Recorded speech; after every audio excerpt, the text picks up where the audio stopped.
My name is Jonas Otsuji. I'm a sushi chef. I'm originally from Hawaii, but I live in Utah now, and I was on Survivor One World.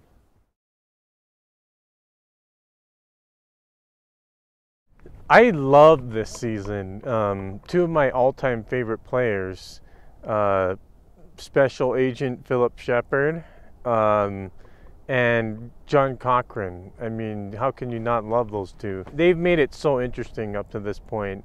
And of course, Brandon Hance, he's always a trip to watch. I love Dawn. Dawn Meehan is a close friend of mine, and I love that woman to death.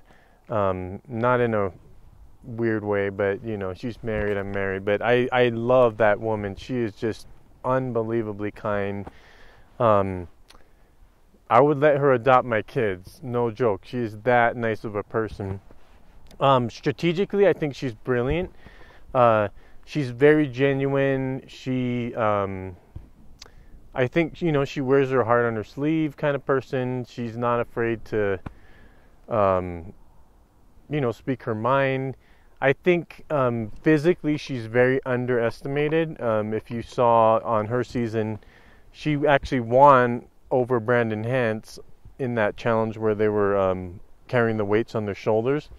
So physically, that lady is tough. She's a little bit of a crybaby, but you know, I like that about her. She's really cute that way. But she is way underestimated. I think that's her strongest characteristic, is that, you know, she comes across as kind of being like this slightly middle-aged, non-threatening mom kind of thing. But she's very, very sharp. She's physically, you know, just amazing in challenges. And I think she has a great shot. Yeah, I'm going to be rooting for Dawn. I love Dawn. If anybody in the world deserves $1 million, it's Dawn, honestly. If I had a choice, I'd give the million to Dawn.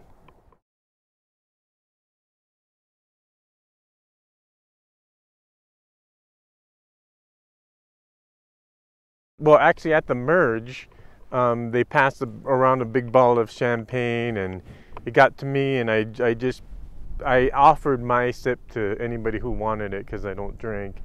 And what's funny about that, nobody said anything or suspected that I was Mormon or whatever. But what was funny is we were watching that episode with a bunch of my friends from Utah.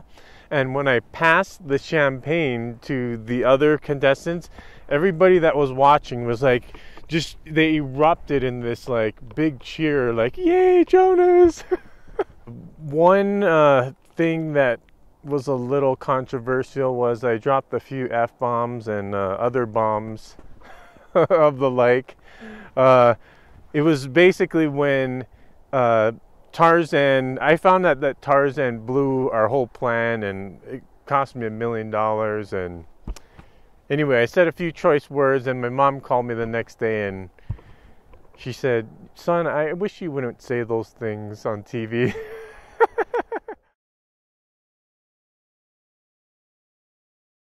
I chose to not let anybody know that I was Mormon, and nobody suspected that I was, because I didn't tell anybody that I was from Utah. I said I was from Hawaii. Because I knew if I said I was from Utah, they'd be like, "Oh, so are you Mormon?"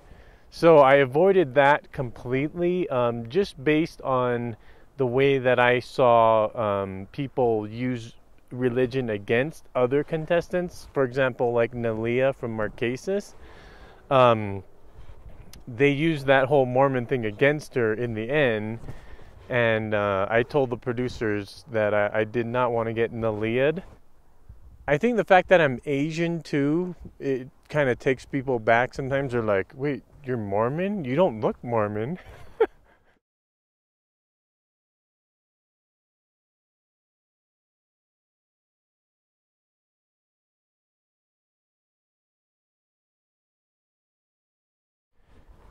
Survivor it's a cutthroat game, and you have to lie and manipulate people,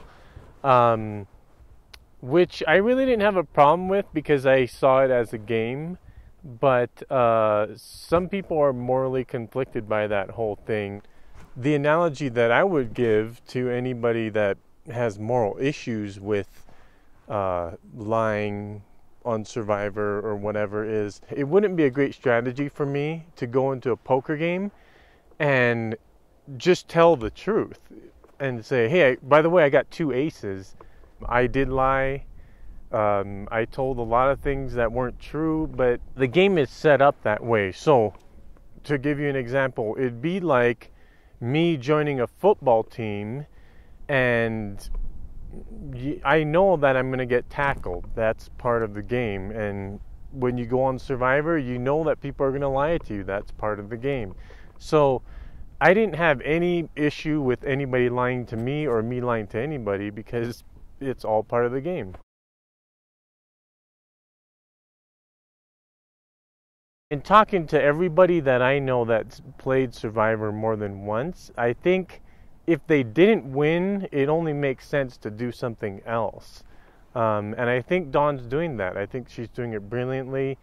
I think her biggest weakness is she has a hard time turning off the nice lady.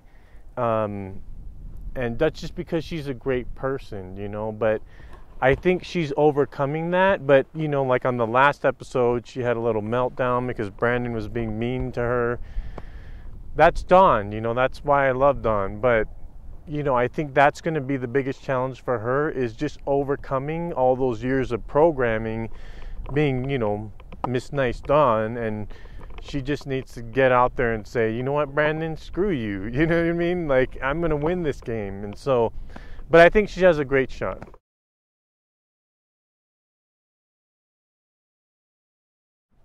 I don't think I ever got to the point where I was going to have a meltdown.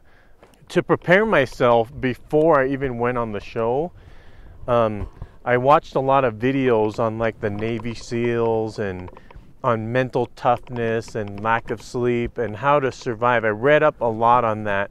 So I was really prepared not to sleep and to be very hungry and tired and all that kind of stuff. So in the game, I never really reached that point where I was like ready to crack, aside from the time I dropped the F-bombs.